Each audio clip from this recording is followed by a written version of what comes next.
CharlieFoxx. Charlie Foxx. We take you to the Hotel Martinet in Brooklyn, where Bobby Millett and his orchestra are offering a program of dance music.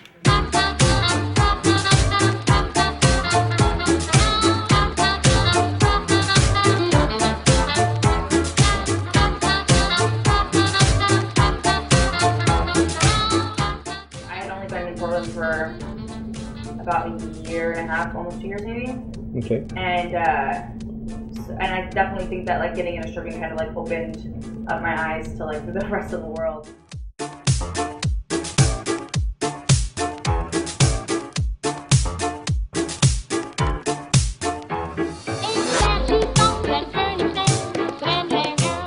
I was out of my element first. Like there were so many girls, and so I was kind of just like thrown to the lion's den of like ropey customers, shitty stage managers, like high house fees, all of this stuff.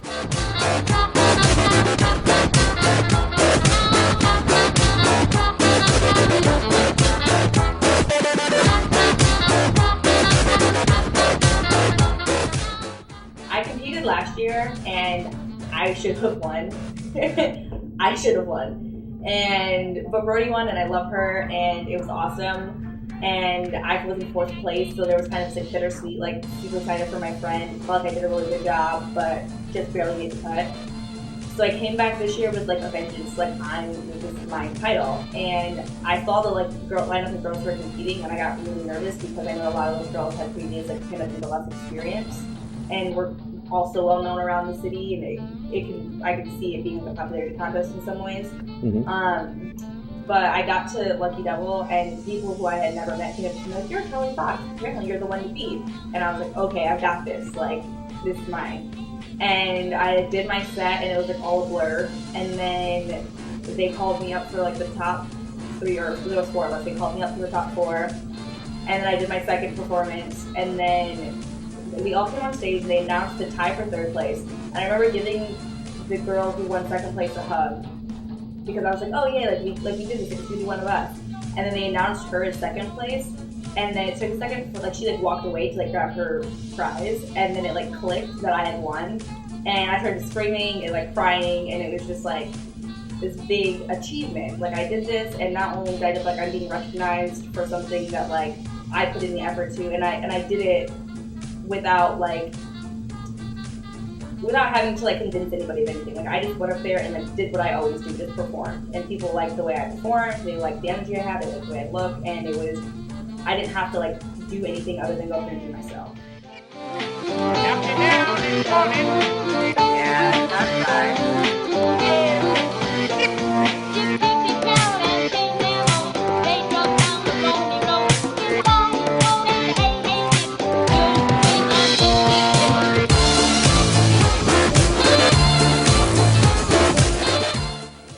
One time I was working, and I didn't tell a lot of my friends for a long time, and then started to find out, and like 5 of them all called me while I was at work, and I just got really like, I started freaking out because I felt overwhelmed.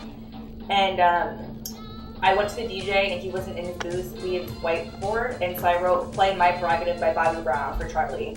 And then he played it, and this customer came out of nowhere and threw like $500 on the stage, and I was like, even at the shittiest strip club in Portland, like, yes, this is where I belong. Like, that was my coming to moment.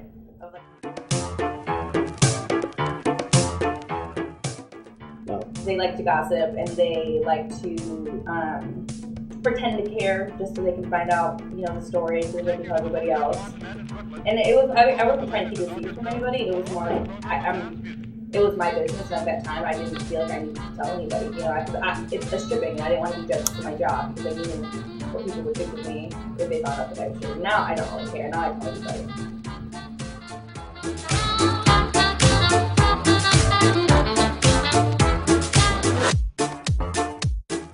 And I'm a very independent person, and so it's something that I can do for myself. And I think that's kind of why I like stripping too, because I loved dancing, but I didn't like that I was on a dance troupe, or if I was doing like ballroom, I had to rely on my partner. Like, it's me doing and I can put as much effort in as I want to. Like, I work to make the most money, or I can go and I can compete to get my name out there, or I can, like, I have complete control over this career. But I can pick my schedule. I have like literally all Thursdays. You feel like you're becoming kind of Portland famous now? I mean, a little bit. Like that sounds cocky, but yeah.